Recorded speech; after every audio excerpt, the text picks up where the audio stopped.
Hello and greetings everyone. Now then, I've just drove up a street and seen this drunken bloke sitting cuddling a bottle of cider sitting in a bus stop. Um, there was people standing around but they seemed too scared to go to the bus stop. So I phoned 101 Northumbria Police and says, listen, there's a drunk, half conscious in a bus stop. People are frightened to come near him. Um, so could you send someone over? He says, does he look like he's passed out? I says, well, he looks like he has passed out, but he's starting to come round and he's sitting cuddling his bottle of cider. He says, well, phone 999, ask for the ambulance service. I went, what? He says, well, if you think you might have passed out, you might need urgent medical attention.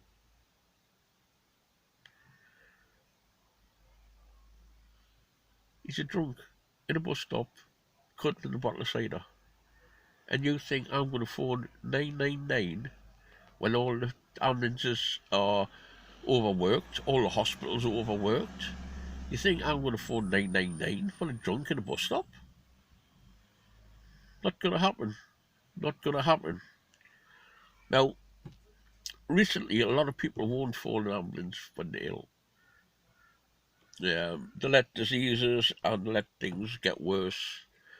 There's been reports of a few people having heart attacks and thinking it's not serious enough. They haven't phoned the ambulance and they've died. A lot of people let injuries go well beyond what they should let them go and end up suffering consequences. When really they should be phoning the ambulance when they're seriously ill. Now, if every ambulance is getting called just because someone's drunk, then I can't blame people for not wanting to phone the ambulance service. But if you are ill, really ill, phone the ambulance service. That's what they're there for. Get medical help. The virus that's around might kill quite some amount of people. It says 24 yesterday in the news. But I reckon it's 10 times more than that. People that got serious injuries or death because they haven't phoned an ambulance, because they think the health service is overrun. My own son had pains in his back a while ago, pains in his legs, suffered a lot with pains in his legs. See the doctor and they says, oh well, you're overweight. Nothing else we can do for you. Me, myself, I've had a lot of issues with pains in my legs, pins and needles and numbness. And I'll get sent to a dietitian. Well, I got news yesterday that my son's legs gave way and he fell and injured his head. And he got taken to the hospital. And we thought, oh well, they might treat him with a little bit of concussion and send him home. Turns out he's got no feelings in his legs. Phoned him up today, only to find he's in the spinal ward. They've transferred him to a more serious hospital. He's in the spinal ward. They're trying to discuss what to do with him at the minute.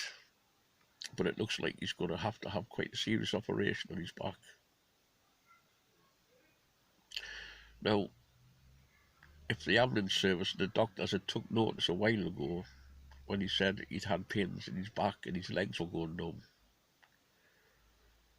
then, they might have been able to stop what's going on with drugs or physiotherapy.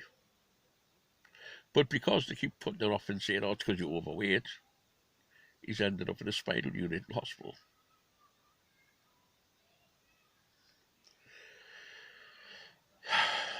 So if you're ill, get in touch with the hospitals. Bollocks to all this virus stuff.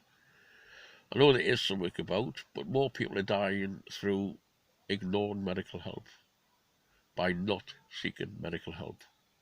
If you're ill, if you've got pains in your chest, shortness of breath, or you feel you're having a stroke or something else, you're urinating blood, then phone an ambulance. get in touch with the hospital. Don't be content with just saying, oh, the hospitals are overrun. Everyone's got the same rights to medical treatment. Just because someone's got the COVID-19 doesn't mean they demand quicker, better medical treatment than someone with a bad heart. On my son's case with a bad back. Right. Ill gods, ill tear, ill air, in your father. Toodles. Don't forget, stay safe. And if you're ill, phone the ambulance, phone the hospital. Bye.